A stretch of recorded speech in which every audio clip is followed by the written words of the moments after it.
स्मृतियों की मंजूषा खुली है तो एक और घटना बताती हूँ। परीक्षित 12 वर्ष का हुआ था।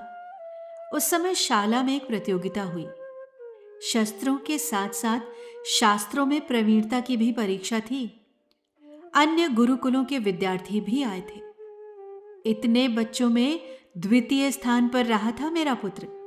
गर्व का क्षण था मेरे लिए। आचार्य चाहते थे पिता अपने बच्चे और उसकी शिक्षा दीक्षा पर 2 शब्द बोले, तो सभी विजेताओं के पिता मंच पर बुलाए गए। परीक्षित के पिता कहा तो उसके बाबा अर्जुन चढ़े मंच पर। आर्यावर्त का सबसे पराक्रमी योद्धा और कई राजसूय यज्ञों का विजेता मंचस्थ हुआ तो जैसे बिजली कौंधी। मंच पर जैसे साक्षात सूर्यदेव चमकने लगे। तालियों की गड़गड़ाहट से पूरा पांडाल गूंजने लगा था। तभी मेरी दृष्टि परीक्षित पर पड़ी। वो प्रसन्न नहीं था।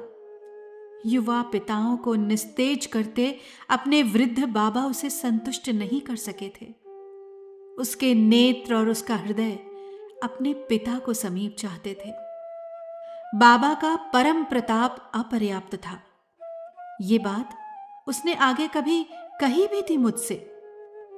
उसके चारों ओर इतनी प्रसिद्धि और इतनी संपन्नता थी कि बच्चा बेचारा कभी कभी आतंकित हो जाता। पिता की अनुपस्थिति पर बाबाओं का असीम वैभव चढ़ा हुआ देखकर जब कभी घबराकर मेरे पास आता तो यहां भी दादियों के सौंदर्य, उनके तेज और लोकप्रियता के भार में अपनी मां को दबा पाता। राजा महाराजा हों या श्रेष्ठ और सामंत, रनिवास में आने की अनुमति जिसे भी मिलती, राजकुमारी उत्तरा उसके लिए महत्वहीन ही रहती। अपने को मैंने सदा साधारण ही पाया। भावी पीढ़ियों, मैंने आपसे 6 दुर्भाग्यशाली स्त्रियों की चर्चा की थी। जानना नहीं चाहेंगे कौन है वो? सभी मेरे ही परिवार की हैं, मायका व ससुराल पक्ष। इस दृष्टि से दोनों ही अभागे निकले। गांधारी, कुंती, मेरी मां सुदेशना, मेरी दोनों सास सुभद्रा व द्रौपदी और छठी मैं, हम 6। माता गांधारी के सिवा सैकड़ों कौरव विधवाएं भी थीं, परंतु उनके हमारे संबंधों में कभी सहजता नहीं आ सकी। हम सदा एक दूसरे से खींचे खींचे ही रहे। जैसा मैंने पहले कहा, जिस क्षण मेरा विवाह तय हुआ, मेरा भाग्य लिख दिया गया। मैं प्रसन्न थी। अभिमन्यु सा योग्य वर भला और कहां मिलता। न्याय प्रिय पांडवों की कीर्ति पताका चारों ओर फहरा रही थी। पांडवों के वनवास में होने के कारण अभिमन्यु द्वारिका में अपने मामा कृष्ण के यहां रहकर शिक्षा प्राप्त कर रहे थे। इतने बड़े परिवारों में जाकर कौन प्रसन्न ना होता। अपने देश मत्स्य के उपल्लव्य नगर में विवाह हुआ था मेरा। विवाह के विवरण में नहीं जाना चाहती मैं। विवाह की स्मृतियां मधुर तो हैं, परंतु हैं थोड़ी सी। कुछ ही समय तो साथ रहा था हमारा। मेरी कथा तो महाभारत युद्ध के साथ आरंभ होती है। इतना कहने में ही थक गई हूं मैं। पात्र से जल निकाल कर पिया है, परंतु तन से अधिक मन की थकन थकाती है। कुछ भी नहीं भूला इन 36 वर्षों में। और वो भयानक युद्ध, जैसे एक आग थी जो सब कुछ लील रही थी। जैसे एक बड़े शून्य में समा रहे थे सब। अपराजेय योद्धा, धूर्त राजनीतिज्ञ, कुटिल महत्वाकांक्षाएं, सामाजिक कुरीतियां, लोभ, लिप्सा और स्वार्थ। और सत्य, सत्य तो कहीं दुबक गया था इन सब के बीच। कौरव तो थे ही दुष्ट, किंतु उनकी दुष्टता को अवसर दिया पांडवों ने। सत्यवादी महाराज युधिष्ठिर का भला ये कौन सा सत्य प्रेम था जो वो 2-2 बार द्यूत क्रीड़ा के लिए हस्तिनापुर के अन्यायी मंच पर जा बैठे। कैसे उन्हें प्रतापी मान लूं जिनके सामने उनकी पत्नी को भरी राजसभा में लांछित और अपमानित किया गया। वीरों की नहीं, नपुंसकों की राजसभा थी वो, जो बालों से पकड़कर खींची गई एक अकेली स्त्री की मर्मांतक पीड़ा चुपचाप देखती रही, सहती रही और आंखें चुराती रही। फिर युद्ध, 18 दिनों की ऐसी लंबी रात जिसका कभी सवेरा ना हुआ। ऐसा युद्ध जो सब कुछ पी गया। मन आज भी अंधेरे में है हमारे। वो युद्ध मेरे 3 भाइयों और पिता को भी ले गया। मेरी भावी संतानों, आप तो जानते भी ना होंगे कि मेरे 3 भाई थे, उत्तर, श्वेत और शंख। युद्ध के पहले ही दिन उत्तर को मद्रराज शल्य ने मार दिया था, जबकि प्रपितामह भीष्म ने श्वेत का वध किया। मृत्यु से पूर्व श्वेत ने अप्रतिम शौर्य दिखाया था। भीष्म जैसे महायोद्धा का धनुष उसके तीरों से टूट गया और स्वयं भीष्म भी घायल हुए थे। युद्ध के 7वें दिन आचार्य द्रोण ने शंख को मार दिया। पिता विराट को भी द्रोण के ही हाथों वीरगति मिली। 3 भाइयों की अकेली बहन थी मैं, और अकेली रह गई। मायका सूना हो गया मेरा। भाई मुझे दुलराते, मेरे नखरे उठाते, लाडली थी मैं उनकी। कहते थे ये तो राज करेगी।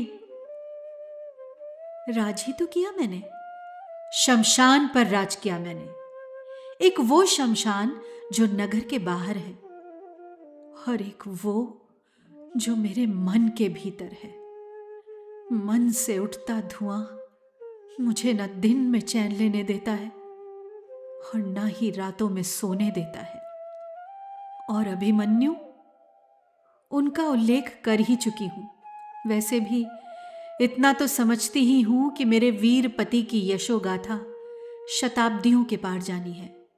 अभिमन्यु अमर है, अभिमन्यु सदा के लिए है।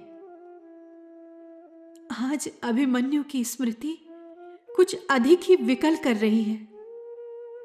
जिस दिन पिताजी ने वन गमन की घोषणा की थी, उसी दिन से इतने विशाल प्रासाद में अकेले रह जाने का बहुत भय लग रहा है।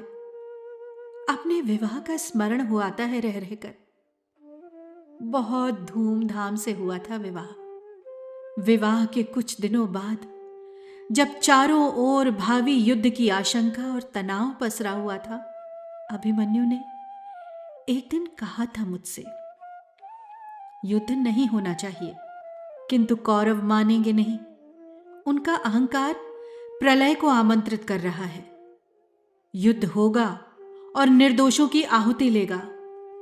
हम लड़ेंगे, परंतु राज्य नहीं, शांति के लिए। युद्ध तो केवल उन्माद होता है उत्तरा। तब नहीं समझी थी, परंतु अब सोचती हूं तो लगता है 16 वर्ष की आयु में भी कितना धैर्यवान और परिपक्व था अभिमन्यु। वो होता तो ना आज मैं अकेली होती और ना आर्यावर्त अपने को इतना अकेला पा रहा होता। यदि होता तो, परंतु नियति ये कहां चाहती थी। 3 भाइयों, पिता और पति को 18 दिनों में खोने वाली अभागन हूं मैं। मैंने दुखों का समुद्र देखा। अभिमन्यु के बाद मैं तो जीना ही नहीं चाहती थी, परंतु मेरे गर्भ में परीक्षित था, और उसके लिए भी क्या कहूं। बताऊं आपको कि परीक्षित बस आने को था कि एक भयानक घटना घटी। युद्ध के अंतिम दिन भीम के हाथों दुर्योधन के घायल होने से अश्वत्थामा विक्षिप्त हो गया था। जलाशय के किनारे लहूलुहान पड़ा था दुर्योधन।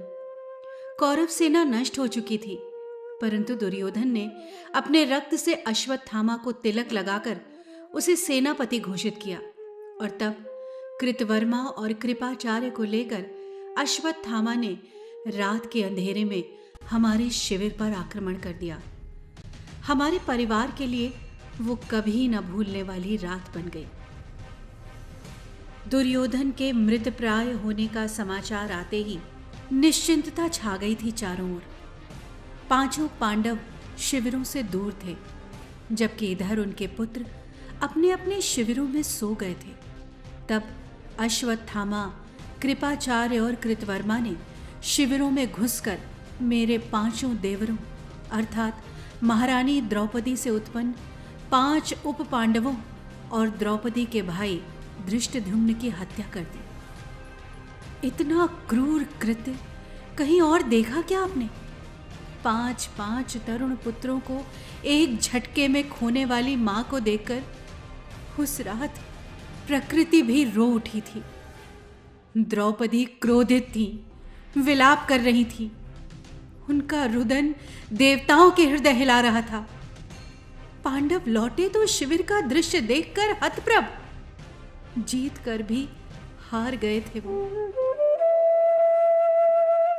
सभी पांडव और विशेषकर अर्जुन क्रोध से बावले हो रहे थे। वे तत्काल अश्वत्थामा को पकड़ने चले गए।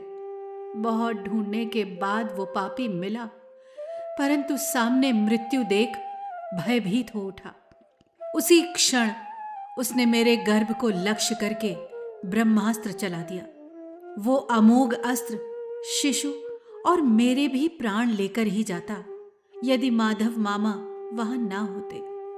द्वारिकाधीश ने तब मेरे गर्भ में प्रवेश करके हम दोनों की और हमारे साथ पांडव वंश की रक्षा की। इसके बाद अपराधी अश्वत्थामा को पकड़कर शिविर में मां द्रौपदी के समक्ष लाया गया। वहां उपस्थित जन सब एक साथ वध करो चिल्लाने लगे, किंतु मां ने उसे छोड़ दिया। उन्होंने पांडवों से कहा कि ये गुरु भाई है तुम्हारा और इसीलिए इसकी माता के बारे में विचार करो। पुत्रों को खोने का मेरे जैसा दारुण दुख गुरु माता को नहीं होना चाहिए। उन्होंने अश्वत्थामा को छुड़वा दिया, परंतु उसके मस्तक की मणि निकालकर। मणि अश्वत्थामा का अमृत थी। अश्वत्थामा अब मरेगा नहीं, अपने पाप की अग्नि में वो युगों युगों तक झुलसेगा। उसका उद्धार अब कभी नहीं होना। भयानक है ये प्रतिशोध। उस रात मार दिया जाता तो एक बार मरता, परंतु अब वो नित्य मरता है। एक दिन में 100 बार मरता है अश्वत्थामा। कभी कभी मन में आता है कि मां ने यूं अश्वत्थामा को क्षमा किया या और भी कठोर दंड दे दिया। उन्होंने जब दुर्योधन, दुशासन व जयद्रथ को क्षमा नहीं किया और कर्ण को नहीं छोड़ा, तो अचानक इतनी ममता कैसे उमड़ पड़ी उस गुरुपुत्र पर, जिसने बाल्यकाल से ही अर्जुन से प्रतिस्पर्धा रखी और उसी डाह में कौरवों का साथ दिया। परम तेजस्विनी मां की माया। आप भी सोच रहे होंगे कितनी पुरानी कथा सुनाने लगी। क्या करूं, इतना बुरा देखा है जीवन में कि चाहूं भी तो उससे अलग नहीं हो पाती। परीक्षित का जन्म ही वो अकेली घड़ी थी जब परिवार में प्रसन्नता दिखी। जैसा मैंने पहले कहा, महाराज युधिष्ठिर सिंहासन पर बैठ तो चुके थे, परंतु कहीं कोई उत्साह नहीं था, न उनमें, न परिवार में और न ही प्रजा में। सुनो भविष्य, तुम कभी युद्ध न करना। युद्ध राक्षस होता है। शासक और शासित दोनों के जीवन से रस खींच लेता है युद्ध। विजेता व विजित दोनों भोगते हैं। मैंने भोगा है ऐसा जीवन। वैभव और अश्वमेध यज्ञ भी पांडवों का संताप कम न कर सके थे। 36 वर्षों तक पांडवों ने न्याय के लिए लड़े गए उस विकट युद्ध का शोक मनाया, और अब वन जा रहे हैं तो उसी शोक की छाया में, और आगे का जीवन भी उसी शोक में कटेगा। पांडवों के वनगमन से बहुत पहले एक वो दिन भी आया जब महाभारत के 15 वर्ष बाद महात्मा विदुर और संजय को लेकर धृतराष्ट्र, गांधारी और कुंती वन चले गए। मैं वहां थी तो नहीं, परंतु कहा तो यही जाता है कि भीम ने एक दिन महाराज धृतराष्ट्र को बड़े कठोर शब्दों में फिर से स्मरण करा दिया था कि कैसे उन्होंने उनके पुत्रों को एक एक करके मारा था। कहते हैं इसी के बाद धृतराष्ट्र में वैराग्य जागा। सांसारिक मोहमाया से मुक्त होकर वे शेष जीवन वानप्रस्थ में बिताना चाह रहे थे। क्या सच में ऐसा था? तब मेरी वय कम थी, या कह लें कि मैं समझ नहीं सकी थी। परंतु एक दिन मैं माता द्रौपदी के पास बैठी थी। परिवार की सभी स्त्रियां उनके ही भवन में एकत्र थी। बातों का विषय बड़ों का भावी वनगमन ही था कि द्रौपदी बीच में बोल पड़ी। महाराज धृतराष्ट्र के वन जाने का कारण उनमें जागा ईश्वर प्रेम है, या पांडवों के साथ एक ही छत के नीचे नहीं रहना चाहते वो? इतना तीखा स्वर था उनका कि सब चौंक उठे और गांधारी कलप गई। वहीं थी वो। महारानी द्रौपदी ने अपनी बात कहने में उनकी उपस्थिति का कोई संकोच नहीं किया था। पितामही कुंती भी अवाक थी। द्रौपदी का मुख लाल हो आया था। लाल ही रंग की साड़ी पहने अग्नि से उत्पन्न उस स्त्री का तेज देखते ही बन रहा था। जब कभी वो आपे से बाहर होती तो उनके अलावा कोई और उन्हें शांत नहीं कर पाता था। वो फिर बोली, इस परिवार को इसके बड़ों की डाह खा गई। पितामही कुंती ने उन्हें चुप रहने का संकेत किया, परंतु द्रौपदी चुप न हुई। वो उठी और ये कहते हुए अपने ही भवन से निकल गई, 5 गांव तो देते न बने और अब वन चले हैं तपस्या करने। साम्राज्ञी चली गई और हम सब स्तब्ध रह गए। कोई भी गांधारी से आंख नहीं मिला पा रहा था। गांधारी भी फिर उठी और चली गई। किसी ने रोका भी नहीं उन्हें। ये पहली बार नहीं हुआ था। मैं देखती थी कि मेरे दोनों श्वसुर भीम और अर्जुन के साथ द्रौपदी भी कभी भूतपूर्व कौरव सम्राट के साथ सहज न हो सकी। अलगाव का ये भाव दोनों ही पक्षों की ओर से रहा। न उन्होंने इन्हें माना और न इन्होंने उन्हें। शेष लोगों ने नियति को स्वीकार कर पूर्व सम्राट के प्रति एक विचित्र सा विरक्ति भाव रख लिया, परंतु ये तीनों दिखावा भी न कर सके, और मैं भी नहीं। मैं कभी मन से आदर नहीं दे सकी महाराज धृतराष्ट्र और महारानी गांधारी को।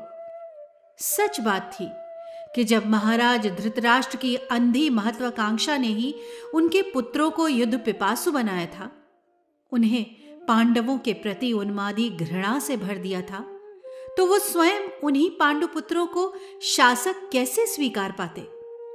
युद्ध के पश्चात न मुझे नींद आती थी और न धृतराष्ट्र को। कितनी कितनी रातें मैंने उन्हें जागते देखा है। उनके और माता गांधारी के लिए रात में अनेक बार औषधि देने गई हूं मैं। देख रखे हैं मैंने धृतराष्ट्र के ज्योतिहीन परंतु धधकते नेत्र। मेरे सामने ही उन्होंने पूछा था एक बार गांधारी से, अभिमन्यु ने ही मारा था ना मेरे लक्ष्मण को? दुर्योधन का पुत्र था लक्ष्मण। ऐसा ही कलुषित था महाराज का हृदय। जानते सब थे, किंतु अपनी प्रपौत्र वधू को सुनाना चाहते थे, मुझे लज्जित करना चाहते थे।